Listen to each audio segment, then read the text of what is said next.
బీహార్ ముఖ్యమంత్రిగా మరోసారి కాసేపట్లో ప్రమాణం చేయబోతున్నారు నితీష్. లాలుతో బంధాన్ని తెంచుకున్న నితీష్ బీజేపీతో జతకట్టారు. 6 ఏళ్ల తర్వాత బీహార్లో బీజేపీ జేడీయూ సంకీర్ణ ప్రభుత్వం కొలువు తీరబోతోంది. సీఎంగా నితీష్, డిప్యూటీ సీఎంగా సుశీల్ మోదీ ప్రమాణం చేస్తారు. తేజస్వి యాదవ్ వ్యవహారంతో లాలు నితీష్ జోడీకి గండి పడింది. ఆర్జేడీతో కలిసి సమిష్టి సర్కారు నడిపిన నితీష్ నిన్న గడ్డిపోచలా సీఎం పదవికి రాజీనామా ఇచ్చేశారు. లాలు లాంతరును విదిలించుకున్న నితీష్ కమలం నీడలో సేద తీరారు. జేడీయూకు బీజేపీ అండగా నిలిచింది. మోదీ, అమిత్ షాలు తమ వ్యూహ రచనతో నితీష్ను మళ్లీ సీఎం పదవి చేపట్టబోయేలా చేస్తున్నారు. అసెంబ్లీలో బల పరీక్షలో నెగ్గిన తర్వాతే కొత్త మంత్రులు ప్రమాణం చేస్తారని అంటున్నారు.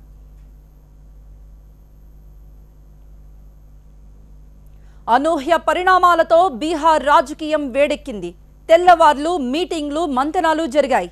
నితీష్ వైఖరికి నిరసనగా లాలు బ్యాచ్ ధర్నాల బాట పట్టింది. మళ్లీ పొత్తు పొడిచిన జేడీయూ బీజేపీ కూటమిపై ఆర్జేడీ ఎదురు దాడికి దిగింది. అర్ధరాత్రి తేజస్వి యాదవ్ కార్యకర్తలతో కలిసి రాజ్భవన్కు వెళ్లారు. ధర్నాకు దిగడంతో ఉద్రిక్తత చోటు చేసుకుంది. జేడీయూలో తిరుగుబాటు తప్పదని చాలా మంది ఎమ్మెల్యేలు తమతో టచ్లో ఉన్నారంటున్నారు తేజస్వి యాదవ్.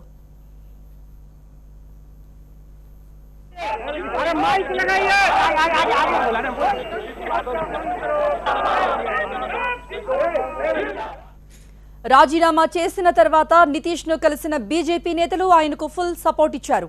అక్కడ నుండి నేరుగా రాజ్భవన్కు వెళ్లి గవర్నర్తో సమావేశమయ్యారు.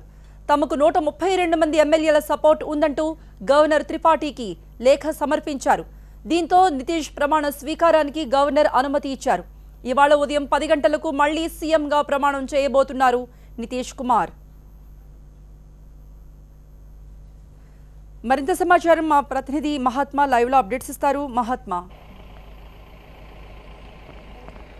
బీహార్లో రాజకీయ పరిణామాలు అనూహ్యంగా శరవేగంగా మారిపోతున్నాయి. నిన్నటికి నిన్న బీహార్ ముఖ్యమంత్రిగా రాజీనామా చేసిన నితీష్ కుమార్ మళ్లీ ఈ 10 గంటలకు ప్రమాణ స్వీకారం చేయనున్నారు. కాకపోతే పార్టీల భాగస్వామ్యాలు పూర్తిగా మారిపోయాయి. అక్కడున్న కూటములన్నీ కూడా పూర్తిగా మారిపోయినాయి. ఎన్నికల సమయంలో మహాకూటమిగా ఏర్పడి ఆర్జేడీ, కాంగ్రెస్ పార్టీలతో కలిసి నితీష్ కుమార్ పోటీ చేశారు. బీజేపీకి వ్యతిరేకంగా ఈ కూటమి ఏర్పడింది. కానీ ఇప్పుడు అదే బీజేపీ మద్దతుతో ప్రభుత్వాన్ని ఏర్పాటు చేయాల్సిన పరిస్థితి ఏర్పడింది.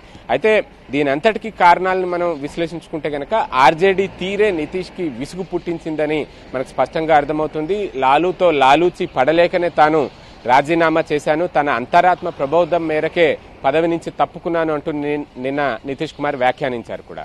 కాకపోతే దీని మీద ఆర్జేడీ తీవ్రస్థాయిలో మండిపడుతుంది. గవర్నర్ తీరును కూడా పూర్తిగా తప్పుపడుతుంది.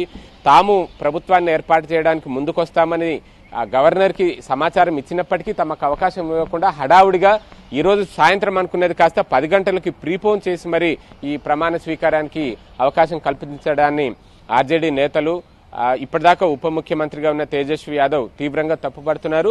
సింగిల్ లార్జెస్ట్ పార్టీగా ఆర్జేడీఏ ఉన్న విషయం మనకు తెలిసిందే. అయితే సింగిల్ లార్జెస్ట్ పార్టీకి ముందు అవకాశం ఇవ్వాల్సి ఉంటుంది. ఎప్పుడైతే ఏ పార్టీకి పూర్తి స్థాయి మెజారిటీ లేదు అనుకున్నప్పుడు సింగిల్ లార్జెస్ట్ పార్టీని ప్రభుత్వం ఏర్పాటు చేయాల్సిందిగా ఆహ్వానించడం ఆనవాయితీగా వస్తుంది. కాబట్టి తమకే అవకాశం ఇవ్వాలంటూ ఆర్జేడీ నేత చెప్పుకుని వస్తున్నారు. అంతేకాకుండా జేడీయూలో కూడా చాలా మంది తిరుగుబాటు నేతలు ఉన్నారు. బీజేపీకి వ్యతిరేకంగా పోటీ చేసి గెలిచిన వారంతా ఇప్పుడు బీజేపీతో కలిసి పనిచేయడానికి ఇష్టపడడం లేదు అంటూ ఆర్జేడీ నేతలు వ్యాఖ్యానిస్తున్నారు. దానికి తగ్గట్టుగానే జేడీయూలో ఎంపీగా ఉన్న అలీ అన్వర్ సైతం నా అంతరాత్మ మాత్రం బీజేపీతో కలవడానికి ఒప్పుకోవడం లేదు, నితీష్ అంతరాత్మ బీజేపీతో కలిసి ప్రభుత్వాన్ని ఏర్పాటు చేయడానికి ఒప్పుకున్నప్పటికీ తాను అందుకు సిద్ధంగా లేను అంటూ జేడీయూ ఎంపీలు వ్యాఖ్యానాలు చేస్తున్నారు. మరి ఇదే తరహాలో జేడీయూ ఎమ్మెల్యేలో ఇంకా ఎవరైనా ఉన్నారా? ఉంటే ఆ తిరుగుబాటు పరిస్థితి ఎలా ఉంటుంది? మళ్లీ రాజకీయ సంక్షోభం తలెత్తుతుందా? ఈ తరహా అనుమానాలైతే ఉన్నాయి. కాకపోతే ప్రస్తుతానికి సంఖ్యాబలాన్ని చూసుకుంటే 243 మంది టోటల్ స్ట్రెంత్ బీహార్ అసెంబ్లీలో 122 అనేది మ్యాజిక్ ఫిగర్. ఇప్పుడున్న సంఖ్యాబలం 71 జేడీయూకి ఉంది, 53 మంది బీజేపీకి ఉన్నారు. వీరు కాకుండా కొన్ని ఎన్డీఏ భాగస్వామ్య పార్టీలు, ఎల్ఎస్పీ, ఈ తరహా పార్టీలు కొన్ని ఉన్నాయి. కొంతమంది 4 ఇండిపెండెంట్లు కూడా ఉన్నారు.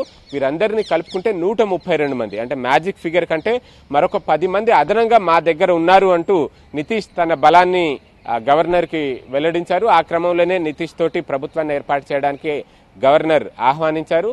అయితే దీన్ని తీవ్రంగా తప్పుపడుతున్న ఆర్జేడీ మాత్రం రాష్ట్రంలో తీవ్ర స్థాయిలో ఆందోళనలు చేపడుతోంది. ప్రస్తుతం ఉత్తర బీహార్కి దక్షిణ బీహార్కి అంటే బీహార్ని రెండుగా చీలుస్తున్న గంగా నది మీద ఉన్న ఏకైక వంతెన మహాత్మా గాంధీ సేతు. ఆ సేతును గాంధీ సేతు మీద బైఠాయించారు. దాంతో ఉత్తర బీహార్ దక్షిణ బీహార్కి రాకపోకలు పూర్తిగా నిలిచిపోయినాయి.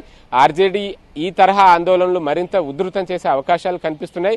ఎందుకంటే ఉన్నట్టుండి నిన్నటి వరకు అధికారంలో ఉప ముఖ్యమంత్రి హోదాలో పనిచేసిన ఆర్జేడీ నేత ఒక్కసారిగా ఇప్పుడు ప్రతిపక్షంలోకి చేరిపోవాల్సి వచ్చింది. ఈ పరిణామాల్ని ఆర్జేడీ నేతలు అసలేమాత్రం తట్టుకోలేకపోతున్నారు. దాంతో రాష్ట్ర వ్యాప్తంగా ఆందోళనలు, అవసరమైతే హింసాత్మక ఘటనలకు సైతం పాల్పడే అవకాశాలు స్పష్టంగా కనిపిస్తున్నాయి. ప్రస్తుతం బీహార్లో ప్రభుత్వం ఏర్పాటవుతున్న దశలో శాంతి భద్రతల పరంగా ఒక అశాంతి నెలకొనే అవకాశాలు అయితే స్పష్టంగా కనిపిస్తున్నాయి.